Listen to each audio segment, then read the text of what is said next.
Internet, I have a confession to make. Despite being a fan of all things nerdy, I hadn't up until this point seen this movie. I know it's been out for years, how could I have not? I guess I just never really got around to it. And it wasn't at all over the shame of having chose to see The Happening over this film while it was in theaters. Nope, it wasn't that in the slightest. But the road to Infinity War continues on, so today we're taking a look at The Incredible Hulk. If you want to see the rest of this series of reviews, be sure to click the subscribe button and the little bell to join the notification squad and be alerted when I upload the next video. The Incredible Hulk follows Bruce Banner as he tries to find the quote-unquote cure for his condition. That condition, of course, being the freaking Hulk. Along the way, he reunites with his ex-girlfriend, Dr. Betty Ross, meets up with Samuel Stearns, who kinda screws him over a bit, and faces off against a mutated Emil Blonsky, aka the Abomination. Yada yada yada, basic superhero stuff. I want to start by saying that I like that this movie was not an origin film. Instead of showing Bruce Banner getting hit by the gamma ray and turning into the giant green rage monster that we all know and love, instead that stuff is crammed into the intro credits as a sort of flashback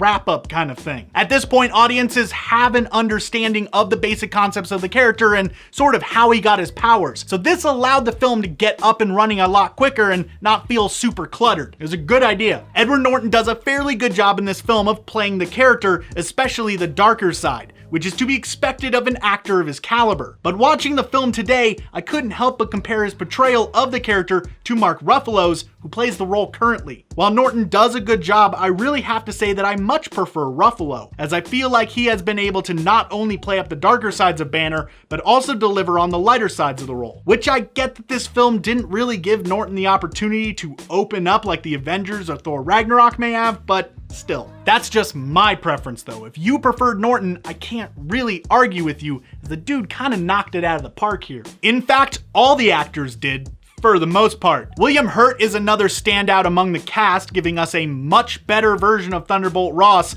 than Sam Elliott did in Ang Lee's Hulk, which is just really bad. Don't watch it. But the main problem with this film isn't with the actors' performances, it's with the writing and motivations of the characters. For the most part, the people in the film don't really do anything, and when they do, it can sometimes seem like it was for no reason at all. For instance, let's look at Blonsky. I get that he was hungry for power and wanted to best the Hulk, but the film did a piss poor job of showing us that. He kind of just does stuff without really giving us much in the way of character development. And I mean, even if you were imbued with the powers of a super soldier, why would you think that standing up against the Hulk, literally within kicking distance, would at all in any way, shape, or form end well for you? That was stupid. He was just idiotic for no reason. Now, it's also important to note that this is the only standalone Hulk film within the MCU, and that's for a couple of reasons. First and foremost is the fact that the film rights to the Hulk belong to Universal Studios. Not the character himself, just the rights to standalone films starring the character. That is why he has been able to be in the Avengers and Thor Ragnarok, but not on his own again. And there's the fact that the character is actually kind of hard to make a film around. The Hulk's whole shtick is that he's an outsider, the monster, which in a film works pretty well maybe once before it just sort of becomes redundant. Not to mention the fact that the Hulk himself can really only be done justice via CGI. So you kind of have to do a balancing act between showing Banner and his struggles and the CGI shit show that is anytime the characters Hulk out, which is a major problem at the end of this film. When the Abomination and Hulk are fighting in Harlem, I kind of just cringed a little bit, as it's just a crap ton of really dated looking CGI. It was like two piles of polygons just smashing together like